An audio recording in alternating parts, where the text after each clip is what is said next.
അർച്ചന ചേച്ചി LLB സീരിയലിൻ്റെ latest promo റിവ്യൂയിലേക്ക് എല്ലാ കൂട്ടുകാർക്കും സ്വാഗതം. അങ്ങനെ ചന്ദ്രയും വിജയശങ്കറും അർച്ചന മരിച്ചു എന്ന് കരുതിയിട്ട് സന്തോഷത്തോടു കൂടി ഒരു താഴേക്ക് വരികയാണ്. കാരണം നമ്മളാണ് പോയി നോക്കുന്നത് എന്ന് അറിയണ്ട, ചിന്നു പോയി നോക്കട്ടെ ആദ്യം എന്ന് കരുതുകയാണ് കേട്ടോ. അതേസമയം ചിന്നു രാവിലെ എഴുന്നേറ്റ് കുളിയൊക്കെ കഴിഞ്ഞിട്ട് അമ്മ എന്താ അത്ര നേരം എഴുന്നേറ്റില്ല എന്ന് പറഞ്ഞിട്ട് ചിന്നു അമ്മ കിടക്കണ അവിടേക്ക് പോവുകയാണ് കേട്ടോ. അവിടെ പോയി നോക്കുമ്പോൾ അർച്ചനയെ കാണില്ല കേട്ടോ. പക്ഷേ അവിടെ ആർക്കും ഒരു അത്യാഹിതം സംഭവിച്ചിട്ടുണ്ട്. അത് ആരോമലിനാണെന്നാണ് തോന്നുന്നത്. പക്ഷേ അർച്ചന ബാത്റൂമിലായിരിക്കും കേട്ടോ. ചിന്നു പെട്ടെന്ന് തന്നെ നിലവിളിക്കുകയാണ്, അമ്മയെ പറഞ്ഞ് നിലവിളിക്കുകയാണ് കേട്ടോ. അത് താഴെ നിന്ന ചന്ദ്രയും വിജയശങ്കറും കേൾക്കുകയാണ്. അവർക്ക് പറഞ്ഞത് അറിയിക്കാൻ പറ്റാത്ത അത്രയും സന്തോഷമാണ് കേട്ടോ. അവർ പെട്ടെന്ന് പോകുമ്പോൾ അത് അർച്ചനയ്ക്കൊന്നും പറ്റിയിട്ടില്ല കേട്ടോ.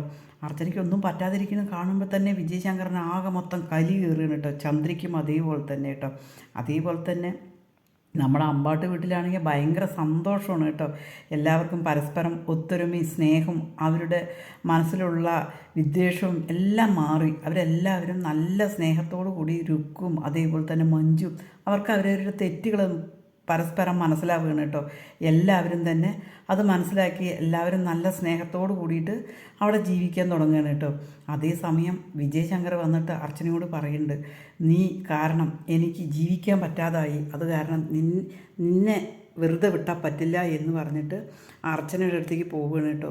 അതേപോലെ ചന്ദ്രയും പറയുന്നുണ്ട്, നീ കാരണം ഞങ്ങളുടെ കുടുംബജീവിതം തന്നെ തകർന്നു പോയി, അതുകൊണ്ട് നീ ഇനി ജീവിച്ചിരിക്കാൻ പാടില്ല എന്ന് പറഞ്ഞിട്ട് വിജയശങ്കർ അർച്ചനയെ നിറയൊഴിക്കുകയാണ് കേട്ടോ. അത് നമ്മുടെ അർച്ചനയ്ക്ക് കൊള്ളുമോ എന്നുള്ളത് നമുക്കറിയില്ല. എന്തായാലും നാളത്തെ ക്ലൈമാക്സ് എപ്പിസോഡിൽ നമ്മൾ ഓരോരുത്തരും നമുക്ക് പ്രതീക്ഷിക്കാം, നമ്മുടെ അർച്ചന മരിക്കരുത് എന്ന് പ്രതീക്ഷിക്കാം. പക്ഷേ അവിടെ ആരോ ഒരാൾ മരിക്കുന്നുണ്ട്.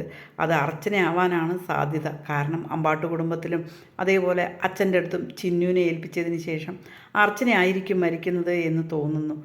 ഈ ചാനലൊന്ന് സബ്സ്ക്രൈബ് ചെയ്ത് സപ്പോർട്ട് ചെയ്യണേ.